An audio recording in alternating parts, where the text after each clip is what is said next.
फलटण तालुक्यात गेल्या 2 दिवसात 251 मिलीमीटर एवढा मुसळधार पाऊस झाल्यामुळे या तालुक्यातील गावांचा संपर्क तुटल्याचं पाहायला मिळतंय। फलटण कांबळेश्वर हा रस्ता पूर्णपणे पाण्याखाली गेल्यामुळे या ठिकाणचं दळणवळण पूर्णपणे बंद झालं असून या भागात पूरसदृश्य परिस्थिती निर्माण झाली आहे।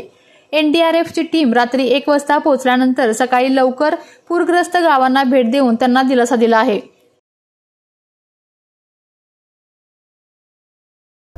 आपण जो पाहताय तो हा फलटण सस्तेवाडी कांबळेश्वर रस्ता आहे।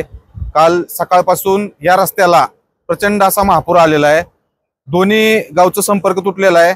आपल्याला पलीकडून जायला रस्ता आहे पण हा मेन रस्ता आहे आणि आजच्या या आमच्या आयुष्यामध्ये एवढा प्रचंड महापूर आम्ही कधी बघितला नव्हता आणि ह्यामध्ये या शेतकऱ्यांचं नदीकाठचे राहणाऱ्या लोकांचं बरंच असं नुकसान झालेलं आहे। पुढे जाऊन नदीने 2 प्रवाह केलेले आहेत, ते सुद्धा प्रचंड म्हणजे त्यांचं सुद्धा कुठली जीवितहानी झालेली नाही आजपर्यंत। या सगळ्या ह्याच्यामध्ये आपले आमदार साहेब असतील, तहसीलदार असतील, प्रांत असतील, यांनी सगळं एनडीआरएफ टीम बोलवून सगळ्यांना मदतीचे सहकार्य होईल अशी आश्वासन दिलेलं आहे। आणि आज थोडंसं पाणी कमी झालेलं आहे, त्यामुळे लोकांचं भीतीचं वातावरण थोडंसं कमी झालेलं आहे। काल रात्री 1 वाजता आम्ही फलटणमध्ये पोहोचलो।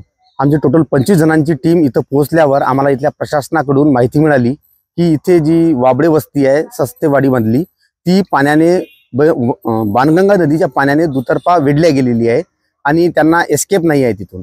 तर त्यासाठी आम्हाला इथं तयार करण्यात आलेला आहे। सकाळ होताच सकाळी 6 वाजताच आम्ही त्या गावामध्ये पोहोचलो। तेव्हाही गाव पाण्याने वेढलेलं होतं, तरी रस्त्यातलं पातळी पाण्याची वाहती कमी झाल्यामुळे आम्ही तो रस्ता पार करून त्या गावापर्यंत पोहोचलो आणि गावकऱ्यांना भेटलो। त्यामुळे गावकऱ्याच्या मनात थोडं दिलासा मिळाला आणि त्यामुळे गावकरी आता सुरक्षित आहेत आणि पाण्याची पातळी बरीच खाली गेलेली आहे आणि त्यांना जीवांनाही काही धोका नाही आहे। त्यामुळे कुणी पॅनिक होण्याची काही आवश्यकता नाही आहे। आपल्या तालुक्यातील जिल्ह्यातील बातम्या सर्वप्रथम पाहण्यासाठी आजच सातारा न्यूजला YouTube चॅनलवर सबस्क्राइब करा, लाईक करा, शेअर करा आणि बेल आयकॉन प्रेस करायला विसरू नका।